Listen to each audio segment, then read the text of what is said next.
காஷ்மீரில் பிரிவினைவாத தலைவர்கள் கிலானி மற்றும் மசரத் ஆலம் கைது செய்யப்பட்டதை தொடர்ந்து அவர்களின் ஆதரவாளர்கள் பல்வேறு பகுதிகளில் வன்முறையில் ஈடுபட்டு வருகின்றனர். வன்முறையை கட்டுப்படுத்த சனிக்கிழமை அன்று போலீசார் நடத்திய துப்பாக்கிச் சூட்டில் நர்பல் பகுதியில் ஒருவர் கொல்லப்பட்டார். காஷ்மீரின் தென்பகுதியில் டிரால் நகரில் வெள்ளியன்று பேரணி நடத்த திட்டமிடப்பட்டிருந்த நிலையில் இரு தலைவர்களும் கைது செய்யப்பட்டதை அடுத்து அவரது ஆதரவாளர்கள் போலீசாருடன் மோதலில் ஈடுபட்டனர். இதையடுத்து போலீசார் தடியடி நடத்தி கும்பலை கலைத்தனர். இந்த வன்முறையில் போலீஸ் தரப்பில் ஒருவர் உட்பட 14 பேர் படுகாயம் அடைந்தனர். இந்நிலையில் சனிக்கிழமை என்றும் பிரிவினைவாத தலைவர்களின் ஆதரவாளர்கள் வன்முறையில் ஈடுபட்டனர். இதனால் அப்பகுதியில் பதற்றம் ஏற்பட்டுள்ளது. போலீசாருடன் துணை ராணுவ படையினரும் வரவழைக்கப்பட்டு பாதுகாப்பில் ஈடுபடுத்தப்பட்டுள்ளனர். கடந்த வாரம் போலீஸ் என்கவுண்டரில் காஷ்மீர் இளைஞர் ஒருவர் கொல்லப்பட்டதாக குற்றம் சாட்டி பிரிவினைவாத அமைப்புகள் போராட்டத்தில் ஈடுபட்டு வருகின்றன.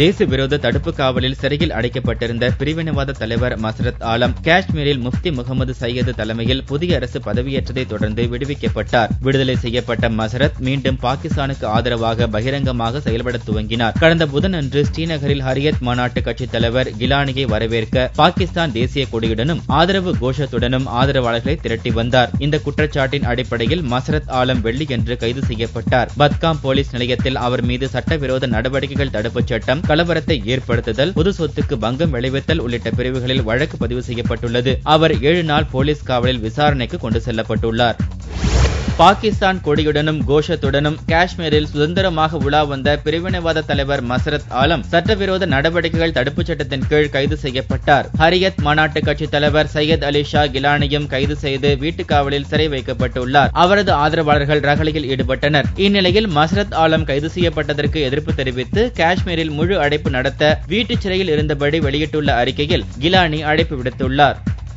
தமிழகத்தை எதிர்த்து கர்நாடகாவில் அழைப்பு விடுக்கப்பட்டிருந்த முழு அடைப்பு போராட்டம் சனிக்கிழமை அன்று காலை துவங்கியது. காவிரியின் குறுக்கே மேகதாது மற்றும் ராசி மணலில் கர்நாடக அரசு குறுக்கணை கட்டுவதை எதிர்த்து கடந்த மாதம் தமிழகத்தில் விவசாயிகள் சங்கம் கூட்டமைப்பு சார்பில் முழு அடைப்பு போராட்டத்திற்கு அழைப்பு விடுக்கப்பட்டது. டெல்டா மாவட்டங்களில் முழு அடைப்பு போராட்டத்தால் இயல்பு நிலை முழுவதும் பாதிக்கப்பட்டது. இதற்கு எதிர்ப்பு தெரிவிக்கும் வகையில் கன்னட சலுவாளி உள்ளிட்ட கன்னட அமைப்புகள் சனிக்கிழமை அன்று முழு அடைப்பு போராட்டத்திற்கு அழைப்பு விடுத்தன. காலை 6 மணி முதல் மாலை 6 மணி வரை நடைபெற இருக்கும் இந்த போராட்டத்தை அடுத்து கர்நாடகாவில் வாகன போக்குவரத்து நிறுத்தப்பட்டதால் சாலைகள் வெறிச்சோடி இருந்தன. கடைகள், வணிக வளாகங்கள் மட்டுமின்றி சினிமா தியேட்டர்களிலும் மாலை காட்சி வரை அனைத்து காட்சிகளும் ரத்து செய்யப்பட்டுள்ளன. தமிழகம் மற்றும் கர்நாடகாவுக்கு இடையிலும் வாகன போக்குவரத்து நிறுத்தப்பட்டுள்ளது. தமிழகத்திலிருந்து சென்ற அரசு பேருந்துகள் கர்நாடகா எல்லையில் ஓசூரில் நிறுத்தப்பட்டுள்ளதால் பயணிகள் கடும் அவதிக்கு உள்ளாகினர்.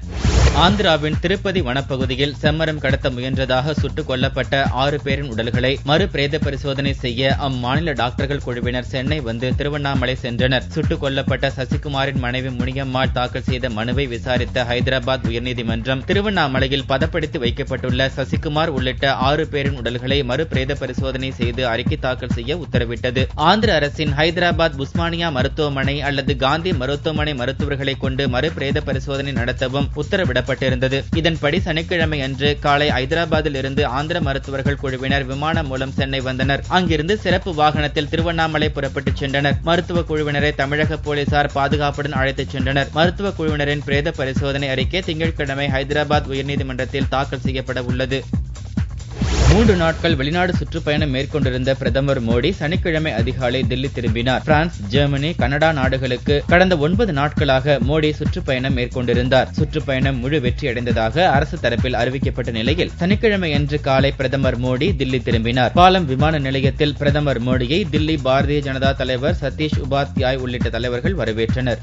மதுரையில் பழிக்கு பழியாக இளைஞர் ஒருவர் வெட்டி படுகொலை செய்யப்பட்ட சம்பவம் மக்களிடம் பீதியை ஏற்படுத்தியுள்ளது. அதிமுகவை சேர்ந்த மதுரை மாநகராட்சியின் 3ஆம் மண்டலத்தைச் சேர்ந்த முன்னாள் தலைவர் ராஜபாண்டியனுக்கும் திமுக முன்னாள் மண்டல தலைவர் குருசாமி தரப்பினருக்கும் இடையே தேர்தல் முன்பகையால் அடிக்கடி மோதல் ஏற்பட்டு வருகிறது. இதனால் பழிக்கு பழியாக இரு தரப்பிலிருந்தும் தொடர் கொலை சம்பவங்கள் நடந்தேறின. இதன் தொடர்ச்சியாக மதுரை காமராஜபுரம் இந்திரா நகரைச் சேர்ந்த முனியசாமி என்பவரை வெள்ளியன்று மாலை மோட்டார் சைக்கிளில் வந்த 3 பேர் கொண்ட கும்பல் விரட்டிச் சென்று வெட்டி கொலை செய்தது. கொலையான முனியசாமி திமுக முன்னாள் மண்டல தலைவர் குருசாமியின் ஆதரவாளர் என்பதால் ராஜபாண்டியின் தரப்பு கும்பலை போலீசார் தேடி வருகின்றனர்.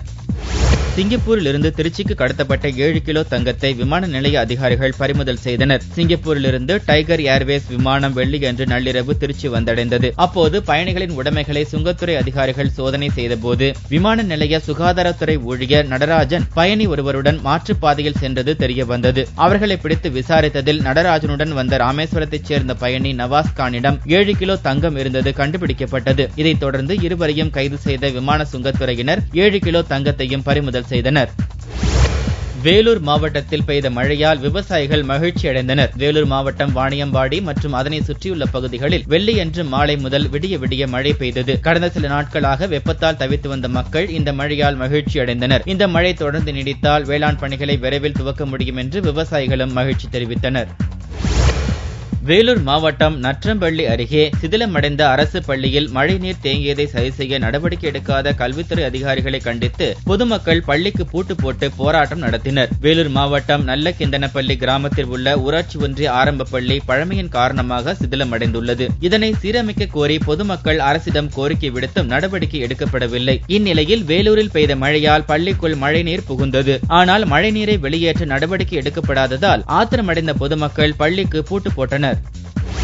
ஹிந்த் மஸ்தூர் சபாவின் 33வது தேசிய மாநாடு மதுரையில் தொடங்கியது. இந்திய தொழிற்சங்க அமைப்புகளுக்காக இயங்கும் ஹிந்த் மஸ்தூர் சபாவின் 33வது தேசிய மாநாட்டை தேசிய பொதுச் செயலாளர் ஹர்பஜன் சிங் சித்து துவக்கி வைத்தார். நேபாள தொழிலாளர் காங்கிரஸ் தலைவர் லக்ஷ்மண் பகதூர் பஸ்னட் உள்ளிட்ட சிறப்பு விருந்தினர்கள் பலரும் பங்கேற்றனர். மாநாட்டில் பங்கேற்பதற்காக நாடு முழுவதிலும் இருந்து பல்லாயிரக்கணக்கான தொழிலாளர்கள் மதுரை வந்துள்ளனர். இந்த மாநாடு வரும் 19ஆம் தேதி வரை நடைபெறுகிறது. ஸ்ரீரங்கம் நம்பெருமாள் கோவிலில் சித்திரை தேரோட்ட திருவிழா விமர்சையாக நடைபெற்றது. திருச்சி ஸ்ரீரங்கம் சித்திரை திருவிழா கடந்த 10ஆம் தேதி கொடியேற்றத்துடன் துவங்கியது. விழாவின் முக்கிய நிகழ்ச்சியான தேரோட்டம் சனிக்கிழமை அன்று நடைபெற்றது. அதிகாலை மூலஸ்தானத்திலிருந்து புறப்பட்ட நம்பெருமாள் திருத்தேரில் எழுந்தருள பக்தர்கள் பக்தி கோஷங்கள் முழங்க தேரின் வடம் பிடித்து இழுத்தனர்.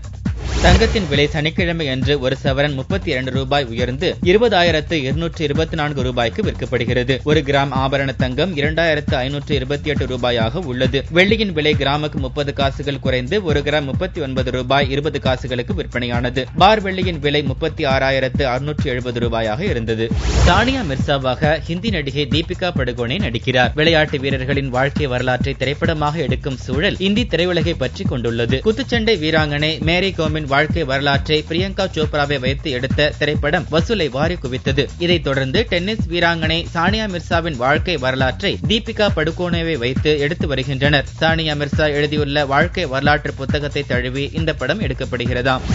மணிரத்னம் படத்தில் நடித்தது சிறந்த அனுபவமாக இருந்தது என்று நடிகை நித்யா மேனன் தெரிவித்துள்ளார். 1998 குழந்தை நட்சத்திரமாக அறிமுகமான நித்யா மேனன் தமிழில் சித்தார்த்துடன் 180 திரைப்படத்தில் நடித்தார். வெப்பம், மாலினி 22, பாளையங்கோட்டை, JK எனும் நண்பனின் வாழ்க்கை மற்றும் காஞ்சனா 2 ஆகிய திரைப்படங்களிலும் இவர் நடித்துள்ளார். ஓ காதல் கண்மணி திரைப்படத்தில் நடித்தது நல்ல அனுபவமாக இருந்தது என்று நித்யா மேனன் தெரிவித்துள்ளார்.